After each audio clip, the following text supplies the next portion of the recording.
दोस्तों धनबाद से एक बेहद बड़ी खबर निकल कर आ रही है। जी हाँ, भीषण सड़क हादसे में एक ही परिवार के 5 लोगों की दर्दनाक मौत। दोस्तों धनबाद में सोमवार की सुबह गोविंदपुर साहिबगंज मुख्य सड़क पर दुर्घटना में 5 लोगों की मौत हो गई। मरने वाले सभी लोग पाकुड़ नगर थाना क्षेत्र के एक ही परिवार के थे। इस भीषण सड़क हादसे में केवल कार ड्राइवर की जान बच पाई है। पूरी खबर आपको बता दें, सोमवार की सुबह धनबाद से जामताड़ा की ओर जाते समय पगला मोड़ के पास सड़क किनारे खड़े ट्रक को पीछे से कार ने टक्कर मार दी। टक्कर इतनी ज़बरदस्त थी कि कार के परखच्चे उड़ गए। कार में सवार सभी लोग मलबे में फंस गए। टक्कर की तेज आवाज़ से आसपास के लोग घटनास्थल पर पहुंचे और बचाव कार्य में जुट गए। घटना की सूचना पर पुलिस भी मौके पर पहुंची। खबर झारखंड के स्वास्थ्य मंत्री श्री बन्ना गुप्ता ने किया ट्वीट। कहा, राज्य में कुल सैंपल टेस्टिंग 43,93,772 हुए। उसमें पॉजिटिव 1,02,087 केस हुए, जिसमें 95,973 मरीज ठीक हो चुके हैं। अभी कुल सक्रिय केस 5,229 हैं। देश की रिकवरी रेट 91.56% है, जबकि राज्य का रिकवरी रेट 94.01% है। देश का मृत्यु दर 1.49%, जबकि राज्य का मृत्यु दर 0.86% है। अभी हमें सावधान रहना होगा। खबर है, सीएम सोरेन ने स्कॉलरशिप फ्रॉड मामले में दिए जांच के आदेश। दोस्तों झारखंड में अल्पसंख्यक छात्रों के लिए केंद्रीय छात्रवृत्ति से अवैध रूप से धन निकालने के मामले में राज्य के मुख्यमंत्री हेमंत सोरेन ने रविवार को मामले में जांच के आदेश दिए। उन्होंने कहा, हमें कुछ समय पहले ही इस भ्रष्टाचार के बारे में जानकारी मिली है। इस पर जल्द ही कार्रवाई की जाएगी। जुलाई 2019 में केंद्र की ओर से इस मसले पर झारखंड के तत्कालीन मुख्य सचिव को एक पत्र भेजा गया था। पत्र में राष्ट्रीय छात्रवृत्ति पोर्टल पर बार बार टालने का प्रयास की चेतावनी दी गई थी।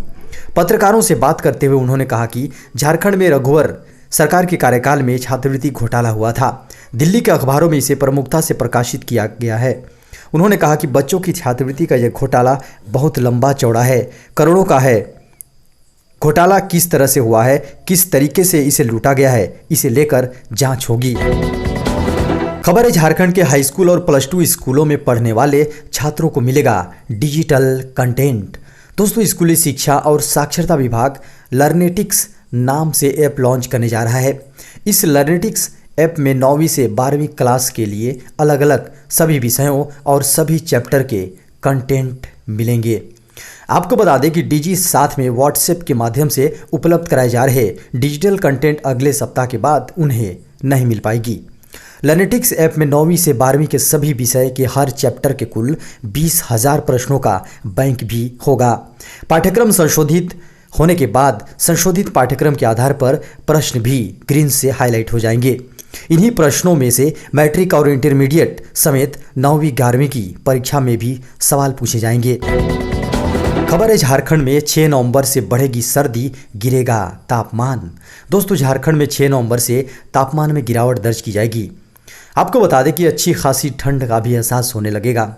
जी हाँ, आपको बता दें कि मौसम विभाग 6 नवंबर से तापमान में गिरावट दर्ज की जाएगी। जी हाँ, मौसम विभाग के अनुसार 6 नवंबर से तापमान में गिरावट दर्ज की जाएगी और धीरे धीरे ठंड का प्रकोप भी बढ़ने लगेगा। मौसम विभाग के पूर्वानुमान में कहा गया है कि 5 नवंबर तक राज्य का मौसम शुष्क रहेगा, आसमान भी साफ रहेगा। 6 नवंबर से सर्दी बढ़ने लगेगी। आपको बता दें कि वायुमंडल में नमी की कमी रहेगी। मौसम विभाग के पूर्वानुमान के अनुसार उत्तर से आने वाली हवाएं अपने साथ नमी लेकर नहीं आ रही हैं, लिहाजा पूरे राज्य में मौसम शुष्क है। 6 नवंबर से नए चक्रवाती प्रवाह के कारण वायुमंडल में नमी बढ़ने के आसार हैं। वायु प्रवाह और वातावरण में नमी की स्थिति से मौसम का मिजाज बदल जाएगा। खबर है, त्योहारी सीजन में झारखंड से होकर गुजरेगी कई स्पेशल ट्रेनें। दोस्तों दीपावली एवं छठ पर्व को लेकर दक्षिण पूर्वी रेलवे ने सोमवार को टाटा छपरा टाटा त्योहार स्पेशल ट्रेन को हरी झंडी दे दी। 5 से 30 नवंबर तक टाटा छपरा स्पेशल ट्रेन सप्ताह में 4 दिन प्रत्येक सोमवार, मंगलवार, गुरुवार एवं शुक्रवार को चलेगी। त्योहारी सीजन में ट्रेन में सफ़र करने वाले यात्रियों की संख्या बढ़ सकती है। दीपावली और छठ पूजा से पहले ट्रेनों में नो रूम की स्थिति बन गई है। Tata Chhapra express, Durg Patna express, Hyderabad Darbhanga express special लंबी जैसी लंबी दूरी की ट्रेनों में फेरों में कटौती की गई है। चक्रधरपुर रेल मंडल अंतर्गत झारखंड एवं ओडिशा में बिहार राज्य के काफ़ी संख्या में लोग रहते हैं जो श्री उपासना का महापर्व छठ पूजा मनाने अपने घर जाते हैं। दोस्तों, बड़ी खबर निकल कर आ रही है। पानी से सस्ता हो गया कच्चा तेल, पेट्रोल डीजल भी सस्ता होने की उम्मीद बढ़ी। जी हाँ दोस्तों, खबर निकल कर आ रही है। अंतर्राष्ट्रीय बाजार में क्रूड ऑयल की कीमत में भारी गिरावट दर्ज की जा रही है। आपको बता दें कि हालात ये हो गए हैं कि कच्चा तेल पानी से भी सस्ता हो गया है। वायदा बाजार में ब्रेंट क्रूड ऑयल $3.14 की गिरावट के साथ $36.75 प्रति बैरल पर कारोबार कर रहा है। वहीं WTI क्रूड ऑयल में भी $3.63 की नरमी के साथ $34.49 प्रति बैरल पर कारोबार होते हुए देखा जा रहा है। आपको बता दें कि मुद्रा बाजार में डॉलर के मुकाबले ₹74.10 पर कारोबार कर रहा है। गौरतलब है कि एक बैरल में 159 लीटर क्रूड ऑयल होते हैं। इस हिसाब से एक बैरल ब्रेंट क्रूड ऑयल की कीमत $2723.18 बैठता है। 2723.18 को 59 से भाग देने पर 1 लीटर ब्रेंट क्रूड की कीमत ₹17.13 होता है। आपको बता दें कि खुदरा बाजार में 1 लीटर बंद बोतल का पानी ₹20 में बिकता है। इस हिसाब से ब्रेंट क्रूड ऑयल पानी से करीब ₹3 प्रति लीटर सस्ता बिक रहा है। खबर है दूसरी श्रृंखला के तहत 16 राज्यों और 2 केंद्र शासित प्रदेशों को सरकार ने दिए 6,000 करोड़ रुपए। दोस्तों, केंद्र सरकार ने 16 राज्यों और 3 केंद्र शासित प्रदेशों को माल एवं सेवा कर GST मुआवजे के रूप में दूसरी श्रृंखला के तहत 6,000 करोड़ रुपए जारी किए हैं। इसकी जानकारी वित्त मंत्रालय ने दी। इससे पहले सरकार महाराष्ट्र, गुजरात, बिहार, असम, दिल्ली और जम्मू कश्मीर समेत 16 राज्यों एवं 2 केंद्र शासित प्रदेशों को GST क्षतिपूर्ति की पहली किस्त के रूप में कर्ज लेकर 6,000 करोड़ रुपए हस्तांतरित कर चुकी है। मालूम हो कि अक्टूबर में केंद्र ने GST क्षतिपूर्ति को लेकर विपक्षी दलों द्वारा शासित राज्यों की मांग को स्वीकार कर लिया था। उनकी मांग थी कि केंद्र स्वयं कर्ज लेकर राज्यों के GST की क्षतिपूर्ति करे। वित्त मंत्रालय ने कहा था कि केंद्र राज्यों को GST संग्रह में 1.1 लाख करोड़ रुपए की कमी की क्षतिपूर्ति के लिए बाजार से किस्तों में कर्ज उठाएगा। मंत्रालय ने कहा है कि भारत सरकार ने 2020-21 में GST संग्रह को GST संग्रह में कमी को पूरा करने के लिए विशेष कर्ज की व्यवस्था की है। कुल 21 राज्यों और 2 केंद्र शासित प्रदेशों ने इस व्यवस्था का विकल्प चुना है। खबर है दिवाली से पहले इस बैंक ने दिया सबसे बड़ा तोहफा, लेकिन इन लोगों को ही मिलेगा लाभ। दोस्तों, बैंक ऑफ बड़ौदा के बाद अब यूनियन बैंक ऑफ इंडिया ने भी होम लोन का इंटरेस्ट रेट कम कर दिया है। बैंक ने 30 लाख रुपए से अधिक के होम लोन के एवज में लिए जाने वाले ब्याज पर 10 बेसिस पॉइंट की कटौती की है।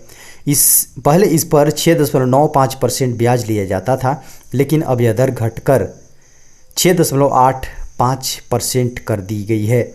इससे पहले बैंक ऑफ बड़ौदा ने एक्सटर्नल बेंचमार्क से जुड़े रेपो रेट में 15 बेसिस पॉइंट की कटौती की थी।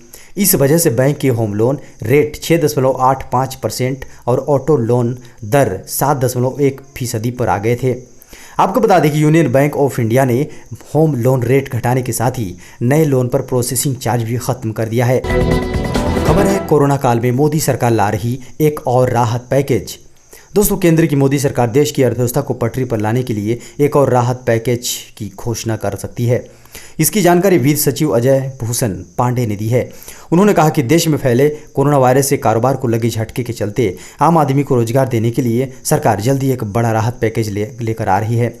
वित्त सचिव अजय भूषण पांडे के अनुसार केंद्र सरकार एक दूसरे स्टिमुल पैकेज पर काम कर रही है। यह राहत पैकेज युवाओं को रोजगार देगा, लेकिन वहीं दूसरी तरफ उन्होंने साफ कहा कि अभी तक इसके बारे में कोई जानकारी नहीं दी गई है कि राहत पैकेज कब तक घोषित किया जाएगा। वित्त सचिव ने जानकारी देते हुए बताया कि केंद्र सरकार लगातार अर्थव्यवस्था पर नजर बनाए हुए हैं और लगातार इकोनॉमी को बूस्ट और कारोबार को बढ़ावा देने के लिए प्लान तैयार कर रहे हैं। खबर है एंड्रॉयड के बाद फेसबुक ने iOS के लिए जारी किया डार्क मोड फीचर। दोस्तों, 2 नवंबर, जी हाँ, एंड्रॉयड पर डार्क मोड फीचर को अपने करोड़ों की संख्या में यूजर्स के लिए लॉन्च करने के बाद फेसबुक ने अब iOS पर भी इसे लागू कर दिया है। मैक रूमर्स की रिपोर्ट के अनुसार फेसबुक का इस पर काम काफ़ी लंबे से जारी था। पहले अप्रैल में और फिर जून में कुछ यूजर्स इस फीचर को उपलब्ध कराया गया था। जी हाँ, कुछ यूजर्स तक इस फीचर को उपलब्ध कराया गया था। यह एक टेस्टिंग प्रोसेस था जिसमें इस ओर इशारा किया गया कि कंपनी धीरे धीरे इसे लागू करने की दिशा में काम कर रही है। iOS पर इस सुविधा का लाभ उठाने के लिए सबसे पहले ऐप स्टोर पर जाकर फेसबुक के हालिया संस्करण को अपडेट करना होगा। इसके बाद इसे ओपन कर और फिर नेविगेशन बार के नीचे दाईं ओर मौजूद 3 लाइनों पर टैप करना होगा। आखिर में डार्क मोड के लिए सेटिंग्स और प्राइवेसी पर क्लिक करें और ऑन ऑफ या सिस्टम में से किसी एक का चुनाव कर सकते हैं। खबर है, कोरोना काल में रेलवे ने बनाया नया रिकॉर्ड, अक्टूबर महीने में सबसे ज़्यादा रेल कोच का उत्पादन। दोस्तों रेलवे, जी हाँ, कोरोना काल में रेलवे ने नया कीर्तिमान स्थापित किया है। अक्टूबर महीने में सबसे ज़्यादा रेल कोच का उत्पादन किया गया है। वैसे तो इस संकट की घड़ी में सभी तरफ मंदी छाई हुई है, लेकिन इस संकट की घड़ी में भी भारतीय रेलवे ने नया रिकॉर्ड बनाया। मेक इन इंडिया के तहत पूर्व कोविड-19 के दौरान रेल कोच बनाने का रिकॉर्ड तोड़ दिया है। रेल मंत्री पीयूष गोयल ने इसकी जानकारी देते हुए कहा कि LHB की उच्चतम उत्पादकता लगभग दोगुना हो गई है।